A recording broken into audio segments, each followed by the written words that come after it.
Nous accueillons maintenant Florence Demouy, maire de Pierrefonds. Pour commencer, est-ce que vous pourriez vous présenter succinctement, s'il vous plaît?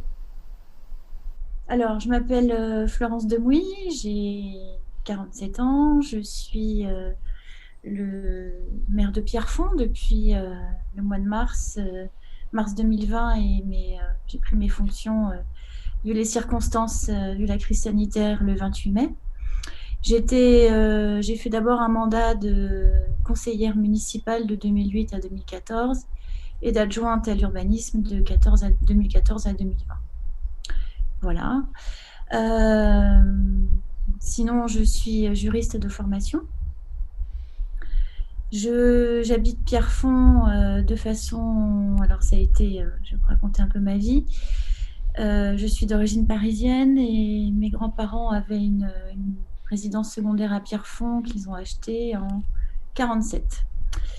1947. Et ensuite, bah, mes parents venaient régulièrement le week-end à la campagne parce que cavalier, amoureux de la nature. Et donc, un jour, ils se sont dit, bah voilà, plutôt que d'investir dans un appartement à Paris, nous, ce qu'on voudrait, c'est épouser la Picardie parce que ça nous plaît. Ils avaient exercé une profession libérale, ils pouvaient être maîtres de leurs horaires, donc ils ont continué de travailler à Paris pendant plus de 20 ans, et tout en habitant à Pierrefonds.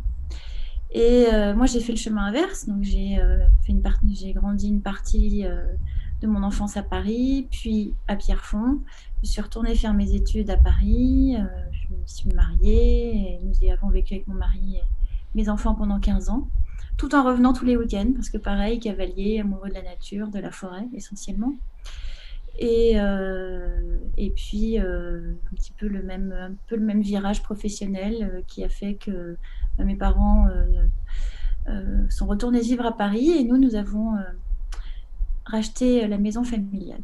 Donc, nous sommes à Pierrefonds définitivement depuis 2007. Voilà. J'ai 4 enfants de 22 à 12 ans. Et voilà. Pour vous, que représente la forêt aujourd'hui?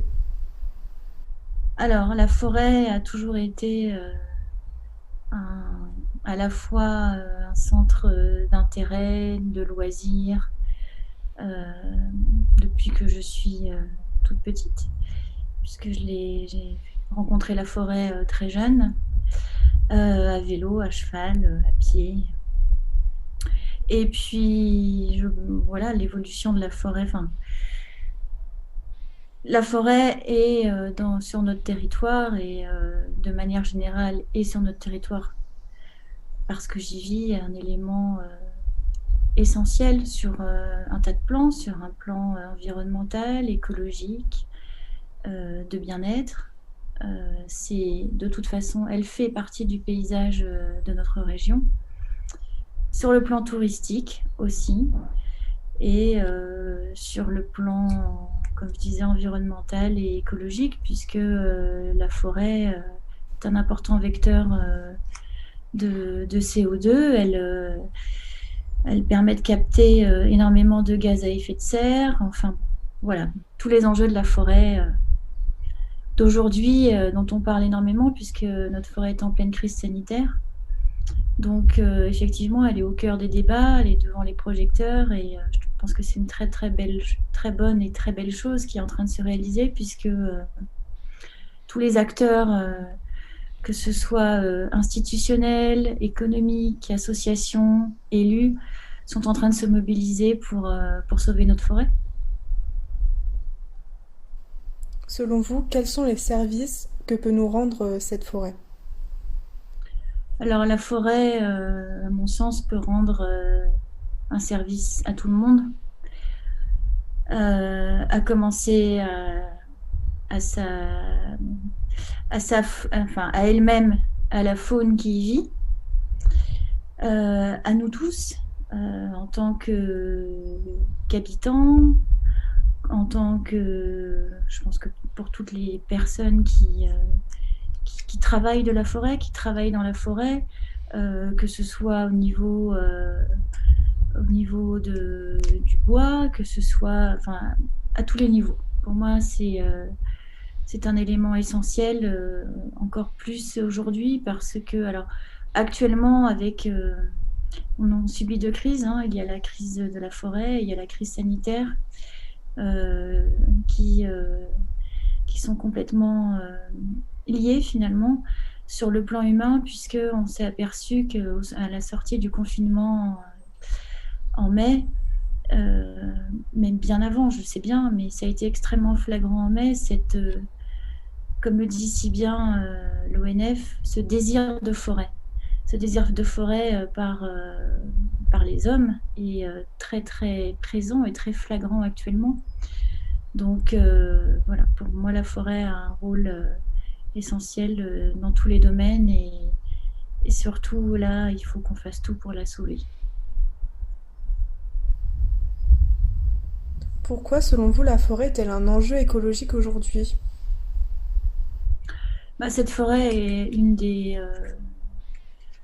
plus, une des plus grandes de notre pays. Euh, Elle a un enjeu écologique depuis toujours. Elle est extrêmement importante, comme je l'évoquais tout à l'heure. On a quand même un certain nombre d'hectares. Euh, sur le plan purement écologique, bon, comme tout lieu vert, elle est essentielle. Essentielle comme, concernant. C'est assez technique, donc du coup, je révise un peu mes leçons.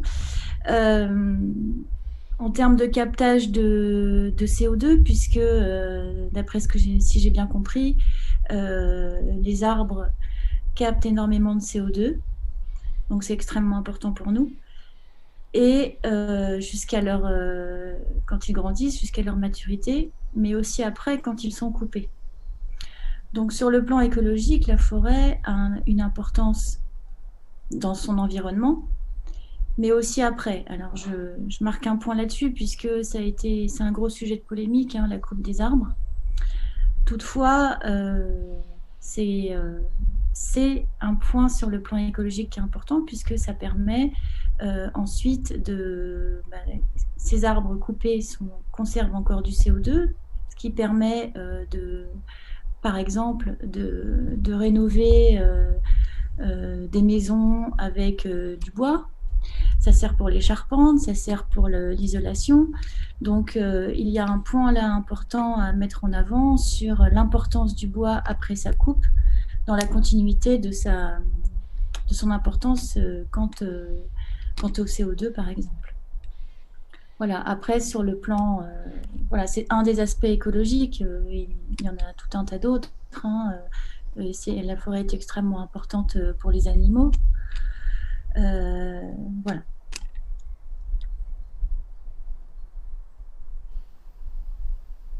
La crise de la forêt met-elle en lumière un problème plus grand?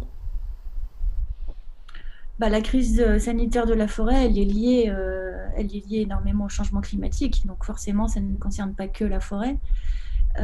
Toutefois, sur notre territoire, c'est tel qu'on a à proximité. Donc on voit ce dépérissement. Notamment depuis ces 3 dernières années, ont été marquées par une forte sécheresse et puis une invasion de diverses espèces à la fois de champignons, de hannetons, d'une autre. Pour en revenir à votre question, oui, c'est extrêmement large. Après, on parle d'activité humaine. Euh, oui, c'est sûr qu'il y a l'activité humaine qui, qui a eu des effets depuis des générations sur la nature et donc sur la forêt, mais ça va bien au-delà de la forêt, c'est clair. Il y a une prise de conscience qui se fait pour que nous devenions tous beaucoup plus raisonnables sur notre façon de consommer, notre façon de gérer les déchets.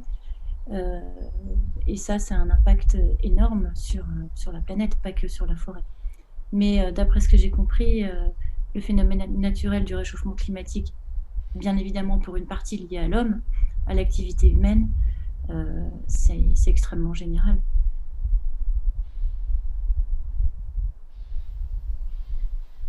Pourriez-vous nous dire qui gère actuellement les forêts et plus particulièrement la forêt de Compiègne? Alors la forêt de Compiègne est essentiellement gérée par l'Office national des forêts. Toutefois, sur tous ces hectares, il y a aussi des forêts privées, donc, qui sont gérées par des gestionnaires privés. Après, il y a effectivement une convergence maintenant, je dirais un travail qui se fait beaucoup plus en partenariat avec les associations, avec les élus, avec avec les divers institutionnels liés à la protection de la nature, de la biodiversité, etc. Cela changerait-il quelque chose de gérer la forêt en commun? Euh, je pense que chacun, chaque institution ou association, enfin ce partenariat qui est en train de se faire, il est essentiel que chacun apporte ses connaissances, ses compétences. Euh, je pense que l'Office national des forêts euh, est doté de techniciens extrêmement pointus sur le sujet, qui ont vraiment une très très bonne connaissance du terrain, des espèces, des problèmes. Ils travaillent énormément sur comment y remédier. Et je suppose qu'ils travaillent effectivement avec...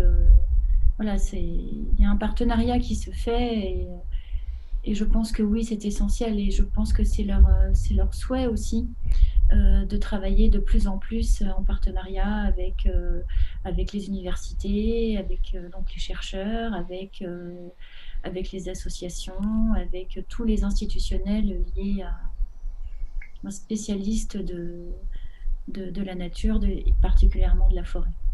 Oui, je pense que c'est très important. Je pense que les élus ont leur rôle à jouer aussi vis-à-vis des habitants, des personnes qui aiment et qui habitent proches de cette forêt, qu'on a tous un rôle à jouer et que la prise de conscience est en cours, quasiment réalisée, mais qu'on a tous un rôle à jouer et il faut le jouer ensemble, vraiment.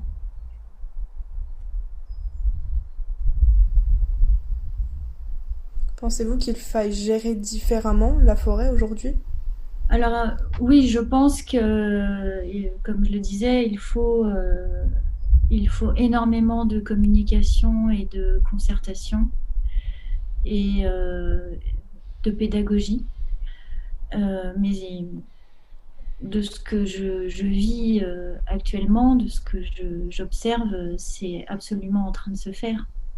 Donc, je suis très confiante sur le sujet. Je pense que vraiment, il y a un travail qui se fait, qui va se concrétiser, puisqu'il est question de faire de la pédagogie auprès des communes, notamment auprès des écoles. Les enfants sont un très bon vecteur d'information et souvent très intéressés. Et voilà, je pense que il y a quelque chose qui est en train de se faire, qui va se concrétiser et qui est vraiment très positif. Et sur le terrain, je le vois au sein de notre commune, puisqu'on est vraiment au cœur de la forêt de Compiègne, hein, entre Compiègne et Lègue, et il y a ce désir de forêt fait qu'il y a une volonté de comprendre, une volonté de connaître, une volonté de participer de la part des habitants à sauver cette forêt. Pensez-vous qu'il soit important aujourd'hui de placer la forêt au cœur de l'apprentissage des jeunes générations? Oui, tout à fait, surtout quand c'est dans leur environnement. Je pense que c'est essentiel. C'est comme quand on habite à la montagne, c'est extrêmement important de savoir comment ça se passe, comment se passe la vie de, dans les montagnes, que ce soit au niveau des saisons, de la neige, des avalanches, de la faune qui y vit. Je pense que c'est exactement la même chose pour nous. On vit, la forêt fait vraiment partie de notre paysage et c'est un acteur de notre, c'est un acteur de notre vie quand on vit au milieu de la forêt, à proximité. Donc oui, à mon avis, c'est essentiel. Et en plus, je crois que les enfants accueillent très très bien les informations, le fait d'être impliqué et de participer à leur environnement.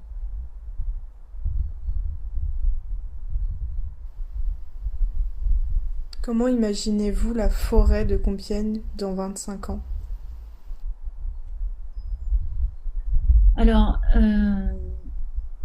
si j'ai bien compris, si on ne fait rien, la forêt va dépérir beaucoup plus vite et de façon assez flagrante les 30 à 50 prochaines années. Donc les programmes actuellement réfléchis et qui vont être mis en place sont essentiels et fondamentaux pour sauver notre forêt. Et je pense que je suis très confiante sur les actions qui vont être menées.